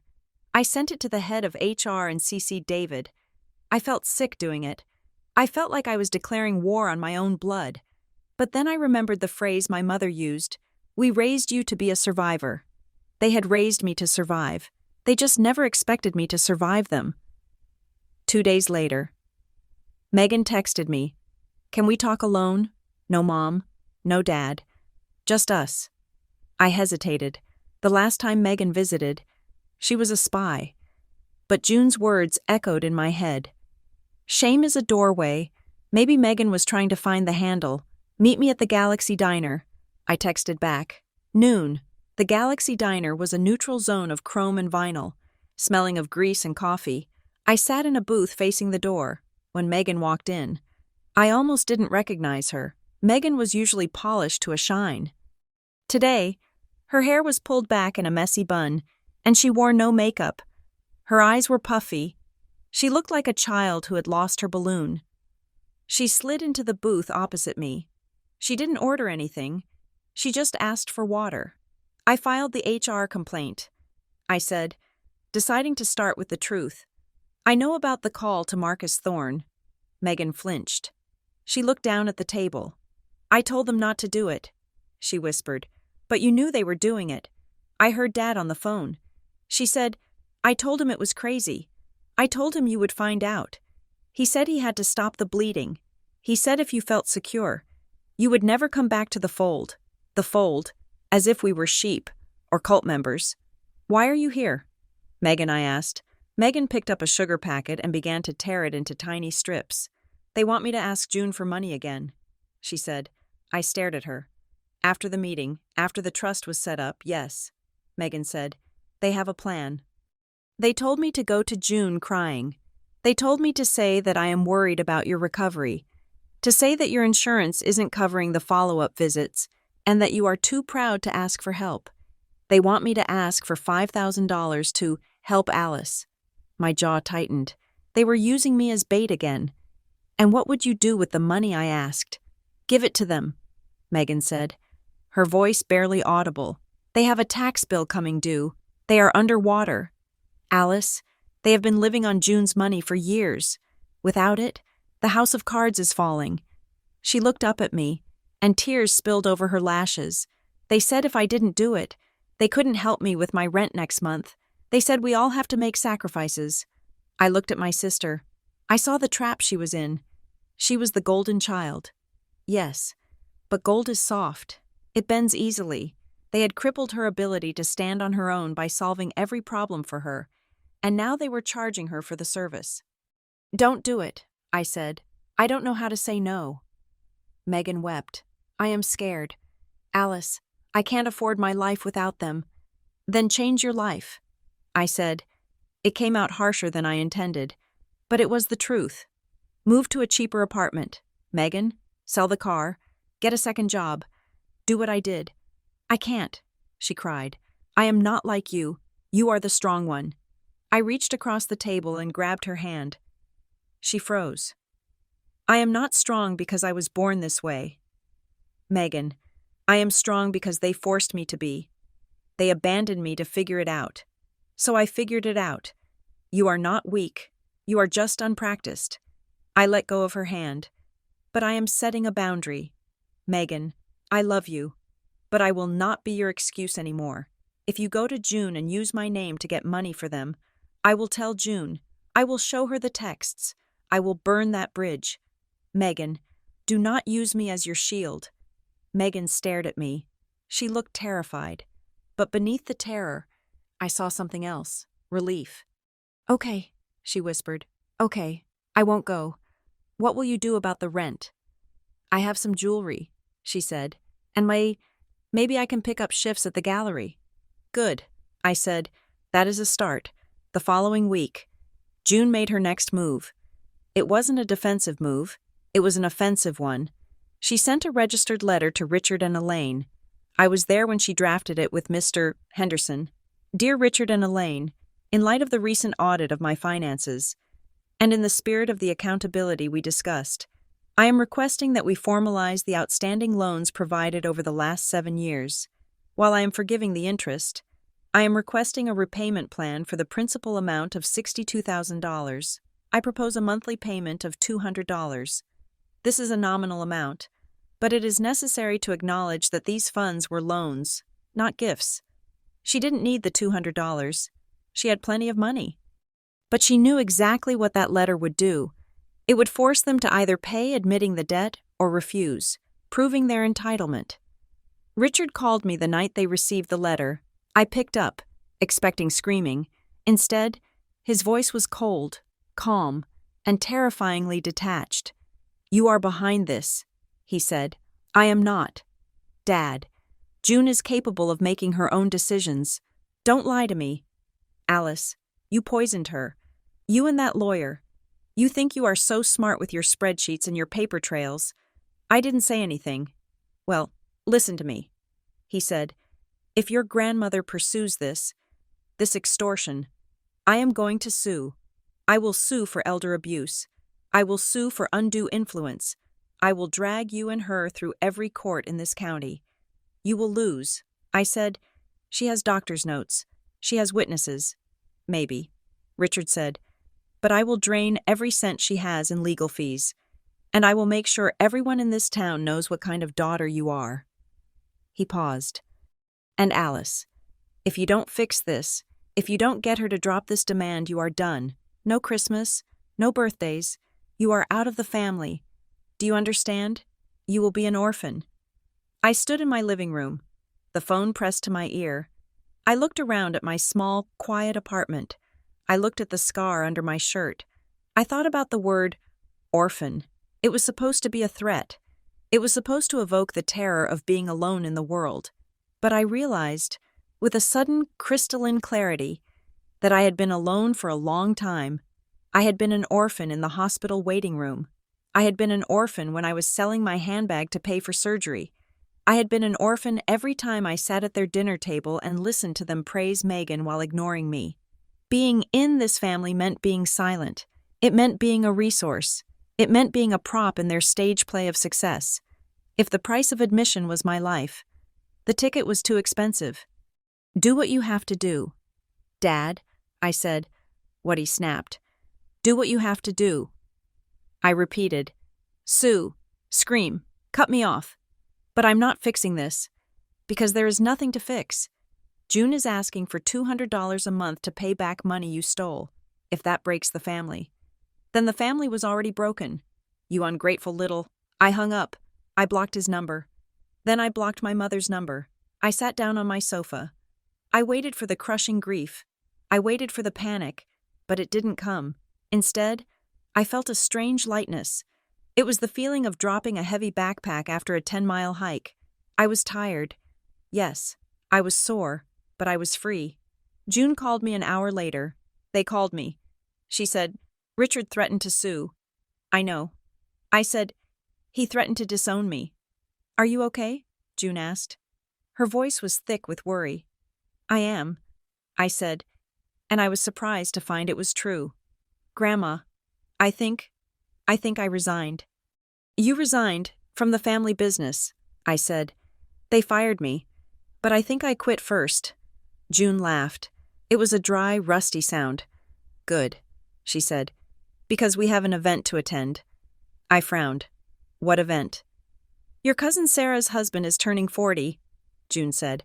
The party is in Maple Hollow next Saturday. The whole family will be there. Aunt Linda, Great Aunt Margaret, Marcus Thorne is even invited. I can't go to that. I said, they will slaughter me. No, June said, if we don't go, their version of the story becomes the history. If we hide, we look guilty. She paused. I am going. Alice, I am going to walk in there with my head high, eat a slice of cake, and let them see that I'm not crazy. But I would like you to come with me, not as my shield, but as my witness. I thought about the texts from Aunt Linda. I thought about the call to my boss. I thought about the whispers.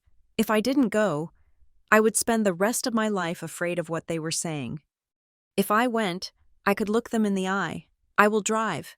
I said, "Excellent," June said. "Wear something red. It makes you look formidable." I hung up the phone. I walked to my closet and pushed aside the beige and gray suits I wore to be invisible. I found a red dress I hadn't worn in years. I held it up. It was time to stop being the stable one. It was time to be the visible one. Maple Hollow was the kind of town that looked like it had been built for a postcard. The streets were lined with oak trees. The houses had wraparound porches, and the community center, where my cousin Sarah's husband was celebrating his 40th birthday, was draped in tasteful bunting. I sat in the passenger seat of June's sedan, smoothing the fabric of my dress. It was red, not a polite, burgundy red, but a bright, unapologetic scarlet. It was the kind of dress you wore when you wanted to be seen. For 33 years, I had worn beige to blend in with the wallpaper of my family's expectations. Today, I was done blending. "Are you ready?" June asked. She turned off the ignition. She looked elegant in a navy suit, her silver hair perfectly coiffed. She did not look like a woman who was losing her mind. She looked like a general. "I am terrified," I admitted. My hands were cold. "Good," June said. "Fear keeps you sharp. Just remember, Alice, you do not have to prove anything. You just have to exist. They are the ones who have to maintain a fiction. All you have to do is be the reality." We stepped out of the car. The air was warm, smelling of charcoal grills and cut grass. We could hear the murmur of the party from the open doors of the hall. As we walked toward the entrance, I saw them. My parents, Elaine and Richard, were standing near the doorway, holding court with a group of relatives. They looked the picture of success. My father was laughing at something Uncle Ted said, his hand resting casually on my mother's shoulder. My mother was nodding, her smile bright and fixed. Then they saw us. For a fraction of a second, the smiles faltered. I saw the flash of panic in my mother's eyes, the tightening of my father's jaw. But then, the training kicked in. The mask slammed back into place. Alice's mother cried out, her voice pitching up a full octave. "June, we were so worried you wouldn't make it."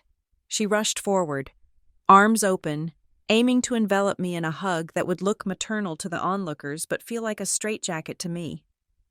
I stepped neatly to the side. Her arms closed on empty air. "Hello." "Mother," I said. My voice was calm. Elaine recovered instantly, turning her stumble into a graceful pivot. She reached for June's arm instead. "Mother, you look wonderful," she gushed. "A little tired, perhaps, but wonderful. Come, let me get you a seat. It is so hot out here. You know how you get in the heat. I am fine." "Elaine," June said, pulling her arm away gently but firmly. "I can find my own seat." We walked past them into the hall. I felt the eyes of the room shift toward us. I saw Aunt Linda pause with a deviled egg halfway to her mouth. I saw Marcus Thorne, the board member who had tried to fire me.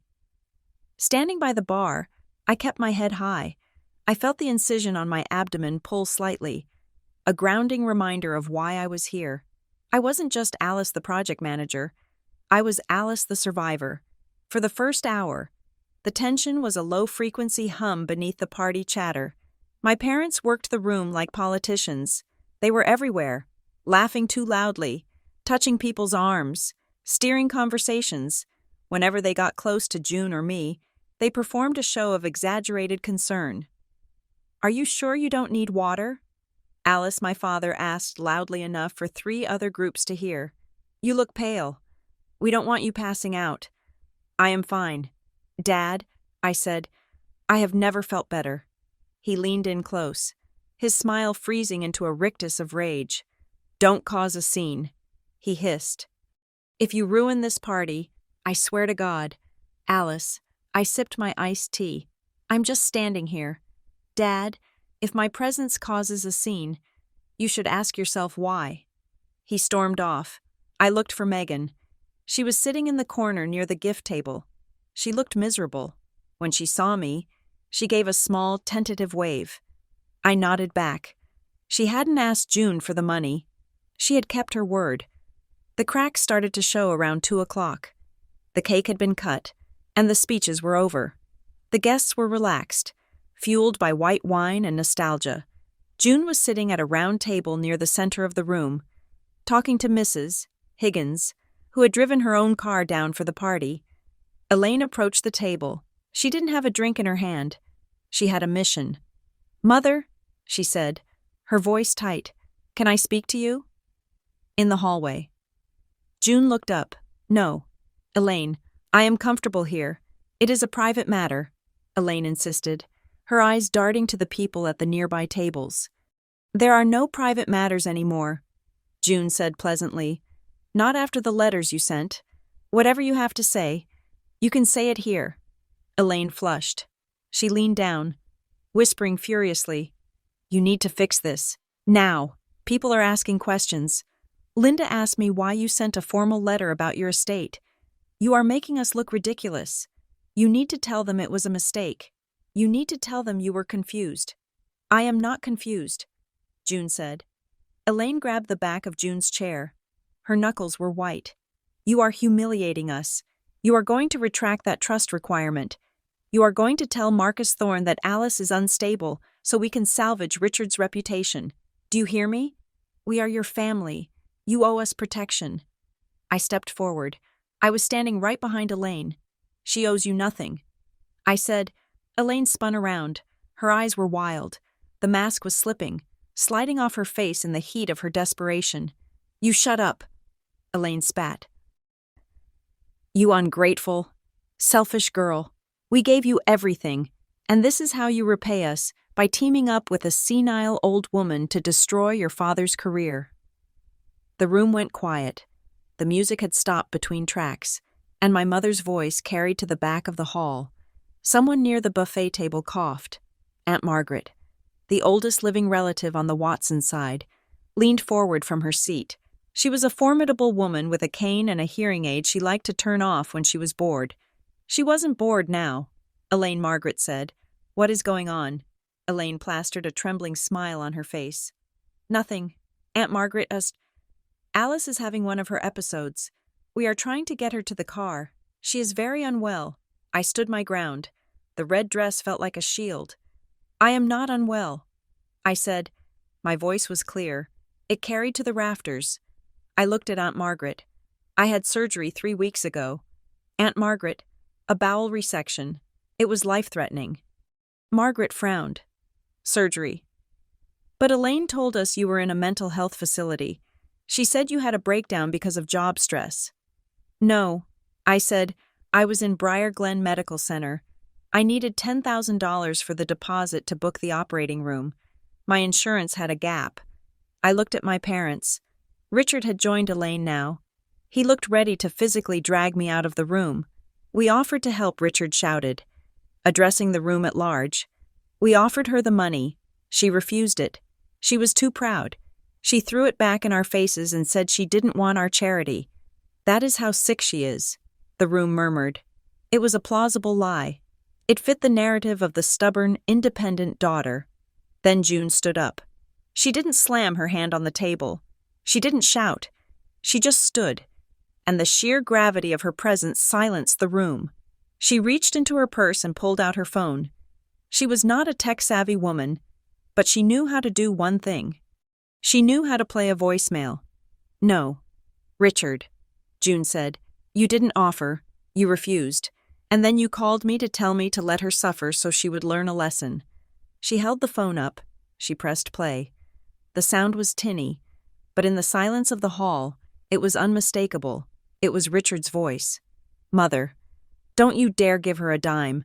She needs to feel the bottom. If she loses the apartment or gets into debt, that is her problem. She has been riding high for too long. Let her sweat. Tell her you don't have it." June pressed stop. The silence that followed was absolute. It was heavy, like the air before a tornado touches down. Richard's face went the color of ash. He looked at Marcus Thorne. Marcus was staring at him with an expression of pure distaste. But that wasn't the end. Aunt Margaret stood up. She leaned heavily on her cane. She pointed a shaking finger at Elaine. "You told me June was broke," Margaret said. Elaine froze. "What last year?" Margaret said. "You came to my house. You were crying. You said June had lost her mind and was spending the family fortune on internet scams. You said she was draining the family dry. You asked me for $5,000 to help pay for June's care." Margaret looked at June. "I gave you that money." "Elaine," Margaret said, her voice shaking with rage. "I wrote you a check for $5,000 because I thought I was helping my sister." She turned to June. "Did you ever see that money? June, did you need care?" June shook her head slowly. "No, Margaret, I have never asked anyone for money. I have plenty of my own. I paid for Alice's surgery in full." The gasp that went through the room was audible. The contradiction hung in the air, glowing like neon. If June had the money to pay for a $10,000 surgery, she wasn't broke. If June wasn't broke, Elaine had lied to get money from Margaret. If Elaine had lied to Margaret, and Richard had lied about Alice, the house of cards didn't just fall, it incinerated. Elaine looked around the room. She saw the faces of her cousins, her aunts, her neighbors. She saw the judgment. She saw the disgust. "But we needed it," Elaine stammered. Her voice was shrill, desperate. "You don't understand. The expenses. The market turned. We were just trying to keep everything going. We did it for the family. For the family I asked." I stepped closer to her. "You let me think I was going to die because of a bank error. Mom, you let me sell my things. You let me beg. While you were taking money from Aunt Margaret and Grandma in my name. That isn't for the family. That is for you." Elaine's face crumpled. She didn't cry beautifully this time. It was ugly. Jagged sobbing. She put her hands over her face. "I just wanted us to look good," she wailed. "I couldn't let people know we were struggling. What would they think?" She looked at Richard. "Richard, tell them we had a plan to pay it back." Richard didn't speak. He was looking at Marcus Thorne, who had just turned his back and walked out of the room. Richard knew what that meant. The board seat was gone. The consulting gig was gone. The reputation he had sacrificed his daughter to save was gone. June walked around the table. She held a thick, sealed envelope in her hand. She stopped in front of Richard. "This is for you," she said. Richard looked at the envelope. "What is it?" "It is a formal notice," June said. "It details the repayment plan for the $62,000 you borrowed from me over the last 7 years. It also outlines the new terms of the trust." She placed it on the table next to the birthday cake. "I am giving it to you here," June said, her voice ringing out, "so that you cannot say you never received it, and so that everyone here knows exactly where the money went." Richard looked at the envelope like it was a bomb. He didn't touch it. Elaine sank into a chair, weeping into her hands. The party guests were backing away, creating a wide circle around them, as if failure was contagious. I looked at them. I looked at the parents who had raised me to be independent. I realized they were the most dependent people I had ever met. They were addicted to an image, and they had cannibalized their own children to feed it. I felt a hand on my arm. It was Megan. She had walked over from the corner. She was pale, but she was standing there. She didn't go to comfort Mom. She stood next to me. "I am sorry," she whispered to me. I squeezed her hand. Richard looked up. He looked at me. His eyes were cold. "Dead things. Are you happy?" he rasped. "You destroyed us. Are you happy now?" I looked at him. I searched for the anger I had carried for weeks. I searched for the vindication I thought I would feel. But there was no anger, just a profound, exhausting pity. "No, Dad," I said softly. "I am not happy. This isn't a victory. This is a tragedy." I took a breath. "I didn't want revenge. I didn't want to expose you. I wanted $10,000 to save my life. I wanted my parents to care more about my heartbeat than their credit rating." I looked at Elaine, who was still sobbing. "I wanted a mother. I said, "Not a public relations manager." I let go of Megan's hand. "I am done." I said, "I am not your sacrifice anymore. I am not your cover story. And I am certainly not your bank." I turned to June. "Can we go home now?" June nodded. She looked at her daughter one last time. There was no hate in her eyes, only the sad finality of a door closing. "Goodbye." "Elaine," June said, "the bill comes due on the 1st." We walked out of the hall. The silence followed us all the way to the door. We stepped out into the cool evening air. The sun was setting, painting the sky in streaks of purple and gold. The red dress rippled in the breeze. I walked to the car, my heels clicking on the pavement. I felt light. I sat in the passenger seat and closed my eyes. I thought about the surgery. I thought about the scar. It would fade. Eventually, it would turn into a thin white line, a map of where I had been broken open and put back together. My family was like that scar. It would never be what it was before. It was severed. But for the first time in my life, the infection was gone. The rot had been cut out. June started the car. "Did we win?" she asked quietly. I looked out the window as the town of Maple Hollow faded into the distance. "We survived," I said, "and I think that is better. Thank you so much for listening to My Parents Refused $10,000 for My Surgery. What My Grandma Did Next Made Them Ashamed." I hope this story resonated with you. It's a hard truth that sometimes the people who are supposed to be our safety net are actually the ones cutting the ropes. But it's also a reminder that family isn't just about blood, it's about who shows up when you're in the trenches. I would love to know where you are listening from today. Please drop your country or city in the comments below. I love seeing how far these stories travel. If you enjoyed Alice and June's journey, please consider subscribing to Revenge Stories. We post new, emotional dramas every week, and your support helps us bring these characters to life. And finally, I want to hear your thoughts. Do you think Alice should have forgiven her parents? Or did she make the right call by walking away? Let me know in the comments in English. I read every single one. Until next time, take care of yourselves, and remember you don't have to set yourself on fire to keep others warm.